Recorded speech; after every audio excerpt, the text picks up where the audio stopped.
नमस्कार विद्यार्थी व पालक मित्रांनो, मी ऋषिकेश कुलकर्णी आपल्या सर्वांचं व्हायब्रंट ऍडमिशन गायडन्स या आपल्या युट्यूब चॅनलमध्ये स्वागत करतो। मित्रांनो, अत्यंत महत्त्वाची नोटीस आहे ते म्हणजे नीट ऍप्लिकेशन फॉर्म 2024। सर्व विद्यार्थी आणि पालक वाट पाहत होते की या वर्षीसाठी नीटचे ऍप्लिकेशन फॉर्म केव्हा सुरू होतील। दरवर्षीपेक्षा यावर्षी थोडेसे लवकर फॉर्मची डेट आलेली आहे।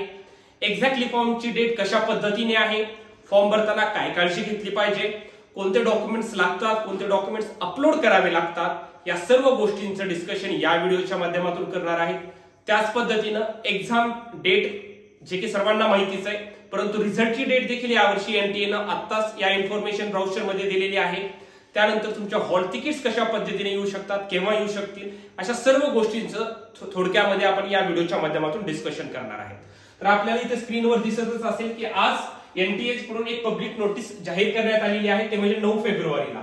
कशा रिगार्डिंग आहे तर online application form of NEET UG 2024 registration साठीचे हे आलेलं आहे। मग ते कोणत्या कोणत्या कोर्सेससाठी एक्झाम कंडक्ट केली जाते हे बेसिक गोष्टी आहेत, त्या तर तुम्हाला सर्व दिसूनच जातील। ठीक आहे, महत्त्वाचं मध्ये काय पहा, आता महत्त्वाचं काय आहे तर इथे एक्झॅक्टली डेट काय आहे फॉर्मची। Online submission of application form बघा केव्हापासून आहे तर साधारणतः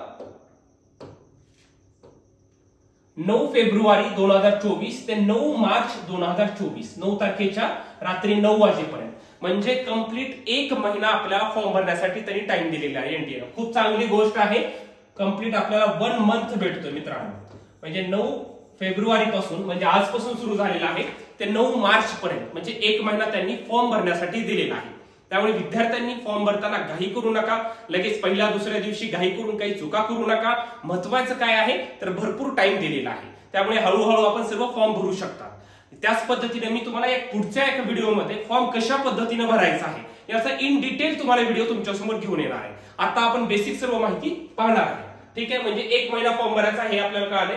last date of successful transaction of the fee through online, ठीक आहे, ते 9 मार्चला रात्री 11:30 वाजेपर्यंत आपल्याला, म्हणजे 9 मार्चला 9 वाजेपर्यंत आपल्याला रजिस्ट्रेशन वगैरे होतं। पेमेंट जर कोणाचं राहिलं असेल तर 9 तारखेच्या शेवटी 11:30 वाजेपर्यंत वेळ आहे, परंतु 9 मार्च पर्यंत असं कोणीही शेवटपर्यंत थांबायचं नाही।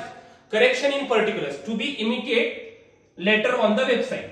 करेक्शन जसं गेल्या वर्षी सुरुवातीपासूनच दिलेले होते त्याच पद्धतीने यावेळेस पण तशा पद्धतीनेच देतील। फॉर्मच्या इमिडिएट मध्येच करेक्शन काही असतील तर करेक्शन करता येतील, किंवा एखाद्या वेळेस जर पुढे करेक्शनची विंडो त्यांनी सेपरेट दिली तर ते पुढे आपल्याला सांगू शकतील असं त्यांनी सांगितलेलं आहे। आता ह्या गोष्टी काय फॉर्मची काय आहे तर 9 फेब्रुवारी पासून 9 मार्च पर्यंत त्यांनी टाइम दिलेला आहे। ठीक आहे, त्याच्या पद्धतीने आपल्याला कळलं। आता महत्त्वाचं काय, फॉर्म भरताना आपल्याला फीस किती पे करावी लागेल, that is the main question. आता पहा फीस किती पे करावी लागेल तर तो कॅटेगरी प्रमाणे असते।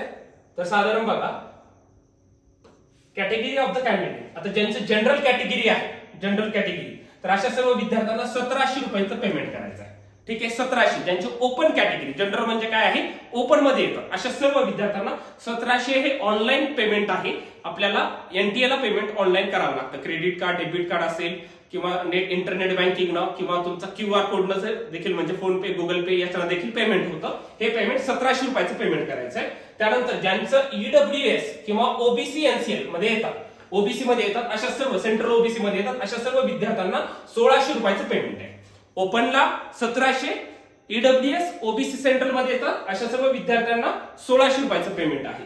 आणि जे विद्यार्थी एससी, एसटी, पीडब्ल्यूडी म्हणजे पर्सन विथ डिसॅबिलिटी मध्ये येतात आणि थर्ड जेंडर, अशा 4 मधल्या विद्यार्थ्यांना पेमेंट आहे 1000 रुपयाचा। ठीक आहे, अशा 3 टप्प्यामध्ये फीस आहे। ओपन कॅटेगरीला 1700 रुपये पेमेंट आहे, ओबीसी ईडब्ल्यूएस ला 1600 आहे, आणि जे विद्यार्थी रिझर्व्ह कॅटेगरी म्हणजे एससी, एसटी, पीडब्ल्यूडी मध्ये येतात आणि थर्ड जेंडर मध्ये येतात अशा विद्यार्थ्यांना 1000 रुपयाचं पेमेंट आहे। ठीक आहे, अशा पद्धतीने 3 प्रकारच्या फीस आहे। या फीस आपल्याला फॉर्म सबमिट झालाय म्हणजे पूर्ण फॉर्म झाला की शेवटची स्टेप असते पेमेंट करायचं। पेमेंट झाल्याशिवाय कोणाचाही फॉर्म सबमिट होत नाही, हे विद्यार्थ्यांनी लक्षात घ्यायचं। हे फीस देखील तुम्हाला कळाल, म्हणजे आता फॉर्मची डेट कळाल्या, त्यानंतर महत्त्वाच्या डेट्स समजल्या आणि पेमेंट कितीचं करायचंय हे देखील तुम्हाला समजलंय। आता इथून पुढे अजून काय सांगितलं बघूया आपण। त्याच पद्धतीने त्यांनी काय सांगितलेलं आहे पहा पुढे। आता याच्यामध्ये दिले announcement of the city of the examination, म्हणजे तुमचं काय आहे एक्झामची सिटी, तुम्ही आता जी सेंटर देणार आहे एक्झामच्या फॉर्म मध्ये जे सेंटर देणार आहेत की मला या सेंटरला म्हणजे या शहरात मध्ये एक्झाम द्यायची नीटची 5 मेला जी एक्झाम होणार आहे ती, तर त्याची तुम्हाला सीटी केव्हा कळणार आहे तर नंतर ते कळेल, म्हणजे ते जस्ट हॉल तिकीटच्या वगैरे येण्याच्या थोडे दिवस आधी आपल्याला एक्झाम सिटी सेंटर कळतं. महत्वाचं इथे एक सांगतो, या वर्षी सेंटर फक्त 2च देता येणार आहेत. आधी 4 सेंटर देता येतं, यावर्षी फक्त तुम्हाला 2 सेंटर द्यायचे. दोन्हीपैकी एका सेंटरवरती तुमचा नंबर येईल एक्झामसाठी. ठीक आहे. Downloading of the admit card to be intimated letter on the website, ते देखील तुम्हाला आधी सांगतील, म्हणजे 1 आठवड्या आधी ऍडमिट कार्ड येतात. ठीक आहे. तर ते देखील तुम्हाला त्याच्या आधी समजेल. एक्झामिनेशन डेट काय आहे 5 मे 2024 रविवारी. Duration of the exam 200 minutes, that is the 3 hours 20 minutes. म्हणजे गेल्या वर्षी जसं होतं त्याच पद्धतीनं तुम्हाला टाइम देण्यात आलेला आहे. 3 तास 20 मिनिटाचा हा पेपर असणार आहे. आणि टायमिंग कसं आहे तर दुपारी 2 वाजल्यापासून ते 5 वाजून 20 मिनिटांपर्यंत. लास्ट इयर प्रमाणेच टायमिंग देखील सेम आहे, 2 ते 5:20. ठीक आहे. पुन्हा centre of the NEET examination, ते सेंटर तुम्हाला एक्झॅक्टली सेंटर हे ऍडमिट कार्डवरच कळतं. ऍडमिट कार्ड केव्हा येणार तर नीट एक्झामच्या 1 आठवड्यापूर्वी ऍडमिट कार्ड येत असतं. अशा पद्धतीने बाकीचं हे त्यांनी वेबसाईट दिलेली आहे, महत्वाची आहे. ते वेबसाईट वगैरे विद्यार्थ्यांनी ते तुम्हाला काही अडचण आली तर आम्ही तुम्हाला सांगतोच. त्याच पद्धतीने यावर्षीचं बघा अजून एक महत्वाचा चेंज काय आहे तर declaration of the result on the NTA website, that is 14 June of 2024. यावर्षी पर्टिक्युलर डेट दिलेली आहे. दरवेळेस काय होत होतं की 1st or 2nd weak of June असं येत होतं किंवा इंटिमेट केलं जाईल नंतर म्हणून सांगितलं जात होतं. एनटीए यावेळेस सुरुवातीलाच इन्फॉर्मेशन ब्राउचर मध्ये आपल्याला डेट दिलेली आहे. 14 जून 2024 ला तुमचा रिझल्ट जाहीर होणार आहे. ठीक आहे. म्हणजे विद्यार्थ्यांना एक्झाम केव्हा होणार आहे, एक्झामचं फॉर्म किती तारखेपासून किती तारखेपर्यंत भरायचा आहे, ऍडमिट कार्ड कशा पद्धतीने येतील आणि शेवटचं म्हणजे रिझल्ट तुमचा केव्हा लागणार आहे 14 जून. अशा सर्व गोष्टी तुम्हाला या त्यांनी इन्फॉर्मेशन बुलेटिन मध्ये दिलेलं आहे. ठीक आहे. बाकीचं सर्व महत्वाचं याच्यामध्ये अजून एक महत्वाचं सांगतो की विद्यार्थ्यांनी तर त्यांनी बेसिक गोष्टी दिल्यात, मी तुम्हाला सांगणारच की फॉर्म कसा भरायचा आहे. ऑनलाईन पद्धतीने आहे. फॉर्म भरताना काय काळजी घेतली पाहिजे हे देखील मी सांगणार आहे आणि त्या फॉर्मचा लाईव्ह डेमो तुमच्या समोर मी देणार आहे. ठीक आहे. पुढच्या व्हिडिओमध्ये फक्त महत्वाचं एक काय पहा, इथे त्यांनी सांगितलेलं आहे candidate must ensure that the email address and mobile number provided in the online application form are their own, त्यांचे स्वतःचे असले पाहिजेत मोबाईल नंबर किंवा ईमेल आयडी त्याच पद्धतीने, किंवा त्यांच्या पॅरेंट्सचे किंवा गार्डियनचे असले पाहिजे.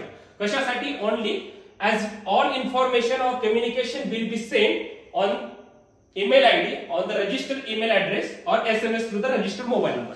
म्हणजे याच्या पुढच्या महत्वाच्या सूचना तुमच्या OTP वगैरे या फॉर्मच्या रिलेटेडच्या सर्व गोष्टी विद्यार्थी जे मोबाईल नंबर देतील जे ईमेल आयडी देतील त्यावरच जाणार आहे. त्यामुळे काळजीपूर्वक विद्यार्थ्यांनी स्वतःची ईमेल आयडी द्या किंवा तुमच्या पालकांची, जेणेकरून तुम्हाला OTP वगैरे लवकर मिळेल. शक्यतो विद्यार्थ्यांनी स्वतःची द्या, जेणेकरून तुमच्याजवळ मोबाईल असतो, OTP लवकर सांगता येतो आणि फॉर्म योग्य वेळी सबमिट होतो. महत्वाचं हे आहे. आता फॉर्म कशा पद्धतीने पुढे भरायचा याचा मी पुढच्या व्हिडिओमध्ये तुम्हाला सांगतो.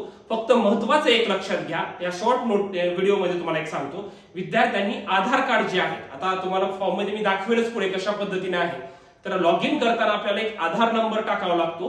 त्या आधारला तुमचा मोबाईल नंबर रजिस्टर असणं गरजेचं आहे. म्हणजे आधारला मोबाईल लिंक हे 100% असणं गरजेचं आहे.